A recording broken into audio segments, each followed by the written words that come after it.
Hey guys and geeks, welcome back to the Geekritique show. I'm Jen. I'm Dakota. And we're going to talk about Doctor Who. It's been crazy. World Enough and Time. Most of you probably saw our ending reaction. Obviously, I and many of you already knew the big spoiler at the end. And that sucks for you guys because that was an awesome reveal. Dakota even showed me the Master episode like that week.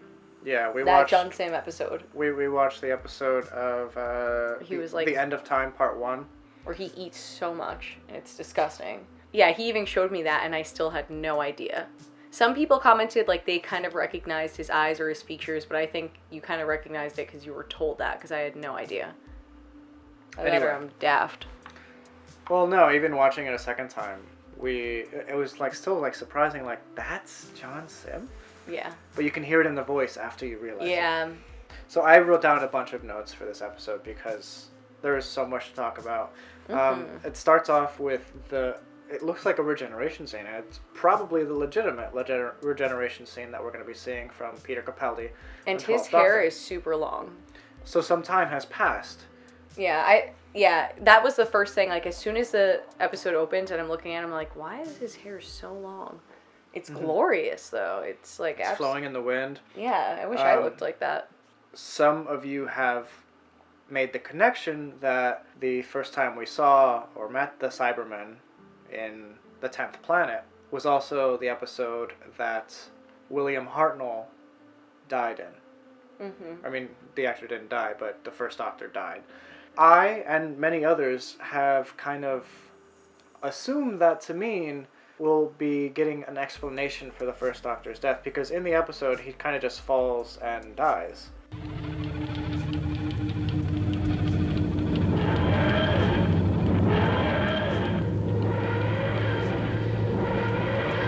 So will we see the Doctor steal from his previous regenerations to live a little longer? It doesn't seem like something the Doctor would do. But maybe we'll get some sort of explanation. I'm sure Stephen Moffat's thought about it enough for it to make a little bit of sense. I wonder if they'll even show the clip of that happening, or if it'll just be kind of like, if you're in the know and you know that this is what happened back then, it'll make sense to you. Yeah, because it looks like the same set. I mean, obviously it's not the same set, but it looks kind of like the same set design of the 10th Planet episode, where it was on, I think it was Antarctica, a base in Antarctica, and the Cybermen showed up. So I'm curious how that's going to play out. When Dakota told me about that, I was like, that's insanely cool, and I really hope that. And now I'll have my hopes all high, and if it doesn't happen, I'll be kind of bummed.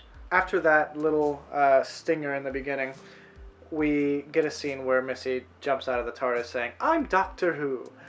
And she starts going on this tangent about how she is Doctor Who, not the Doctor. She's saving you actual minutes. And she was, just sorry to cut you off, she was hilarious. She did a good job. Michelle Gomez did a great job in this episode. I thought she was really funny. The whole, like, Doctor Who thing, like, didn't land with me at first. But then when you think about how it's a commentary on how the older generation of Doctor Who lovers know him as Doctor Who as in comparison to the younger generation who are like, oh my gosh, how are you saying Doctor Who? Is actually, it's a really funny way to think about it, because she outright says, I grew up with him. He's Doctor Who. So all of the like fans have, like, all the like real older fans were like, yes. So yeah, they end up landing on a 400-mile ship that's 100 miles in diameter. It's really clever, actually, because it's right in front of a black hole. So the Doctor immediately kind of realizes that this part is nearly stuck in time. Time is moving so slowly because of the gravitational pull at this end of the ship, whereas the other end of the ship, time is moving completely normal. And that's such a great concept. That's such a great play on time. You can actually tell Stephen Moffat did a little research in this episode. He really thought about this one. He really, really thought about this one. And you got to give him credit, because this is his last hurrah. This is his last full story. Because even though he'll write the Christmas special, he's not going to write the end. That's Chris Chibnall's going to write the end. So this is his last full story, at least in his run. I'm sure he'll be invited back to write a few eps. But what did you think about Bill actually getting shot? So, with that situation, it was just, like, kind of frustrating because the doctor looked like he had things entirely in control until she spoke, and that kind of threw a curveball in there because his facial expression was like, why did you do that? But I understand her intentions of he's, like, getting ready to kill someone randomly, so just give yourself up, and, like, that self-sacrificing spirit is something that I like about Bill, and that bravery of being like, I'm the human, take me out, you know? Mm-hmm. But it's just frustrating because I feel like time and time again with Bill, she doesn't rely on the doctor, and she doesn't put faith in the doctor, and I feel like as one of his companions, even though he's expected, like, even though you want someone who kind of just does their own thing, every time she does, it kind of doesn't really go too great for her. So you just kind of, not that that's bad writing or anything like that, it just makes you kind of, like, cringe. You're like, again? Like... But no, I actually really enjoyed it because you predicted that was going to happen, but it was still a surprise. Yeah, because you don't expect it to actually happen. Yeah, you're like, well, that would be crazy if they actually did that. And they up and did it. And there was a huge hole inside her. Yeah, that was like, what? So she ends up getting taken to the bottom of the ship where she meets Mr. Razor, and they do a little bit of, I guess, reconstructive surgery to her core. And she grows to, be fond of Mr. Razor over the years that she spends. Meanwhile, it's literal seconds for the doctor. Which, that whole thing with her and Mr. Razor watching them, like, super slow, and he's like, his eyebrows are raised, why would I ever change the channel? Is actually pretty hilarious. And actually really clever. He's using the idea of the TV in another one of his stories, like his most popular story, Blink. Mm-hmm. But this is actual time travel and realistic time travel, especially when you're next to a black hole. Like, again, this is the other side of the ship. Time is going to move a little slower. Yeah. I love that. Yeah, it was really just such a cool concept and very well carried out. Like, their attitude towards it. Especially, like, the back and forth. Yeah. To the other time periods. Yeah, no, it was great. Yeah. No, I thought it was really, really well done. Rachel Talalay, the director, she's been directing the past few season finales. She's a great fit for this episode, especially the creepy factors. Actually, yes. That's something that I said, too. Like, this episode was super spooky sometimes. Mm-hmm. And Dakota explained her history to me, and I was like, oh, that adds up. Yeah, she is a horror director. Talale! Interestingly, they do tease more about a potential female not a regeneration, but an incarnation of the Doctor previous to the first Doctor, because he talks about his time in the Academy and that the Master, who was male at that point, and he says, I think I was male at that point, as if he would not remember if he was female. Mm-hmm. So, again, another potential tease that William Hartnell wasn't actually the first incarnation of the Doctor. Who knows? But it's interesting that he's training Missy to be good. Yeah, that's one thing that I feel like this episode did a fantastic job at explaining the relationship between the Doctor and the Master. Right? Like, we already knew that they were frenemies. We already knew that they cared about each other. But seeing Missy trying to be good for him in order, like, in a previous episode, she, like, seemed to be yearning for a friendship with him again. Like, they actually are really close. And I think, like, when the Doctor said she's the only one like me, I think he might have also, not only her intelligence and even her humor and a lot of stuff that's similar to the Doctor, but I think she's also the only one of his companions that has the potential not to die. And the only one that has the potential to keep up with him. And, because she kind of complains about the human lifespan a bit. Like, she calls it cradle snatching, being friends with humans. Because for him, it's kind of heartbreaking. It's like, I hate to say it this way, but it's like getting a pet with, like, a short lifespan. Like, for a while, we had talked about getting a hedgehog, but we knew their lifespan was so short, and it's hard to get attached to something knowing it's going to die after such a short period of time. Mm-hmm. It was actually hard to get a goldfish until we did some research, and apparently if you treat goldfish right, they'll live decades. Yeah, so that's pretty exciting. Like, he's going to be with us for a long time if we, keep our end of the deal. But that's kind of like a huge risk for the Doctor. Like, he loves humans so much that it's worth it for him to get close to them in his eyes. But in Missy's eyes, she's like, why do you even do this to yourself? It's pointless. How many have you gone through at this point? And you actually brought up a point during the episode about what if it's Missy, or what if it's the Master trying to elongate human life by turning them into Cybermen as a gift to the Doctor? Yeah, basically, that's what I kind of thought. You know, the problem with that is that John Sims says, you know, he'll never forgive you after what you've done, so it does seem like he has That's true, he has bad ulterior intent. motives. But I thought of it almost in like a friendship way of like him in a really backwards, twisted way being like, here you go. This is now good a for human you. can survive traveling with you. Congratulations. Almost like making a point to him. Right. But I could be wrong, but that's kind of like what I thought for a second. Like, it's possible. You know, him like kind of almost, it's like a sarcastic gift. You know what I mean? Or like a backhanded gift. One thing I wanted to point out was an interesting line that Mr. Razor said to Bill, like that there was an expedition to floor 507. I'm not sure what significance that number has, if it has any significance, but it was a solar farm on 507 and no one came back. Or Bill asks, and what happened to the people? And the Master goes, silence. Silence is an important word when it comes to Stephen Moffat Doctor Who, because A, he had a villain called the Silence, which was a creature or a species that, you know, if you saw them, you forgot that you saw them, and blah blah blah. You know what the Silence are. Yeah, if you're watching this, you probably know what the Silence are. But you may not remember that the episode where River Song first showed up was Silence in the Library. Yeah, and that's true that Nardole was sent by River, and I wonder if there's any, like, River's very much a part, because then if Nardole wasn't sent to the Doctor, then this whole thing with Missy wouldn't even be going on. So I wonder if there is any correlation there. Yeah, we could be wrong, but that seems to add up in a really not addy-uppy way. I also like that the Doctor used Venusian Aikido, which is obviously like a fictional form of martial arts that the Third Doctor used quite often.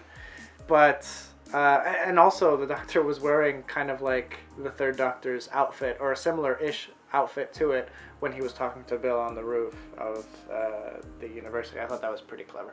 But you know, eventually Bill becomes upgraded to being the first Cyberman.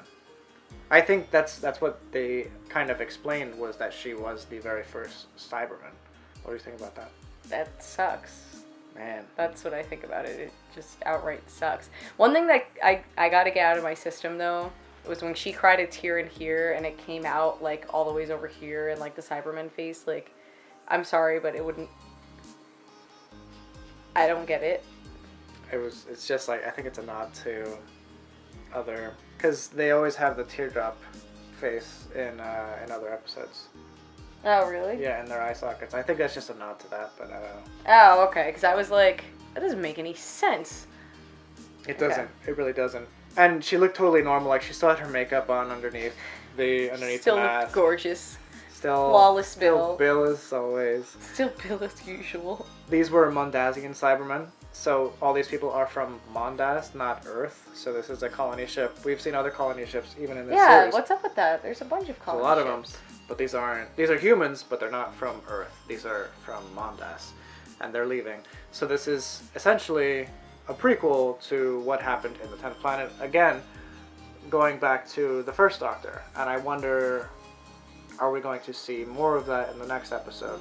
Probably. Because, I mean, it might just be a fun little, like, inclusion to include the Mondasian Cybermen. But we don't know at this point.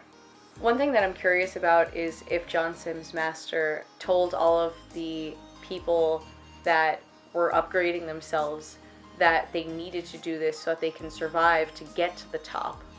So that they can get out of the black hole, so that they can, like, live in normal time. Or was that, like, some pre-existing notion that the people had at that point, that they needed to get to the top? Yeah, that's what I'm uncertain about. I assume it's him trying to lead a revolt against the Doctor, who is at the top currently. Mm-hmm. But who knows? Not I. Can we talk about like how John Sim like is even like around right now? Like how did What that means? Yeah, what does that mean? Yeah, Like how long has he been there? Where is this in his timeline? Yeah, that's what I'm asking kind of like Because he seems to already know that he is going to be the prime minister of Earth at some point. Well, in series 3 for us. Is this after that point? He clearly looks a little bit older. His hair is graying a little bit. And we don't actually see the master regenerate into Missy or into anyone else. So this is likely the master after the end of time, part 2. But just like there can be multi-doctor stories, there can also be multi-master stories. And this is the first time that's ever happened. But yeah, and I guess that's my problem, like, if that's just before Missy, as far as he goes, but I could be wrong, like, this could be way before, right? Like, how did she forget? I just feel like it's so weird to think of the doctor, like, forgetting himself, but Dakota brought up that point, too, that, like, anytime the doctor has met himself, it's kind of like, oh, I kind of remember that. I vaguely remember this period of time, and sometimes they'll actually, like, all come to the same conclusion at the same time, as if they're remembering it via deja vu. Yeah, okay. So, but to me, like, the thought of her, like, not remembering at all this big feat against the doctor, this big plan that she worked on for so long, you know, years and years, you know, in her time, or his, John Sim's time, of meeting Bill and creating the Mondasian Cyberman and all of this stuff. I don't know, like, how the heck did you forget that? That's a big one. We don't know if Missy is the chronological next master either, so it could be... And we know that some doctors live for hundreds of years. Like, I think Matt Smith... True. Yeah, Matt Smith's doctor lived, I think, 1,000 years on the stupid episode, Time with the Doctor. God, that was such a bad episode. Hates that one. I remember crying, like, oh, I can't believe it. And then I called him, and I was, like, all emotional, like, oh, man, I can't believe he's leaving, and all of this. And Dakota's like, that episode was horrible. Went on, like, a geek rant. Geek rage! Anyway, John Sim is back. That's awesome. That's awesome. I love that they were able to pull it off. And even, like, they pulled it off well, too. I wish it was a surprise to all of us. As you saw in our reaction to that, it could have been like that for everyone, but obviously it wasn't. What was your initial reaction? Were you able to, like, comprehend what you were seeing on screen? Because you were just like, what? What? That's actually, like, the thing that I do whenever I'm surprised, right? Like, when you proposed and I do that, I went like that. I go like this, and I go, what? What? Like, or I ask something, right? Did I say what when you proposed, or? No, you were saying no. Oh. Which was worse. I don't know what happened. You're like, no. Yeah, I was like, no. But I don't know why I feel the need to grab my face and, like, make some kind of, like, shocking exclamation. I look really stupid, but whatever. We did get a request from someone who wanted to know. It was Alex Sigsworth. I actually just... It's funny, I just recorded an episode that you guys are going to see probably Friday with Alex about what we can expect from Chris Chibnall's era of Doctor Who, who's the next showrunner. But he asked you specifically, what lengths did you go through to not be spoiled? Like, what did you... It's actually been quite terrible. Like, I haven't been going on any of my social media accounts pretty much, like, most of the season. Like, unless it's things that I could trust, but I'm very, like, careful when I'm going through. Like, if I see, like, Doctor Who, like, on Instagram, like, I would just, like, kind of fly past it. Twitter was, like, I wasn't going on that a ton. Yeah, I've just been, like, texting and emailing people, really. Not, like, excessively. Like, I'll still go on, like, occasionally late at night, I would, like, check some stuff on Instagram, like, stories and whatnot. And I think after the first, like, week or so of that reveal that the BBC let loose, and then The Sun reported, and then everyone knew, I think after those first 2 weeks, people stopped talking about it.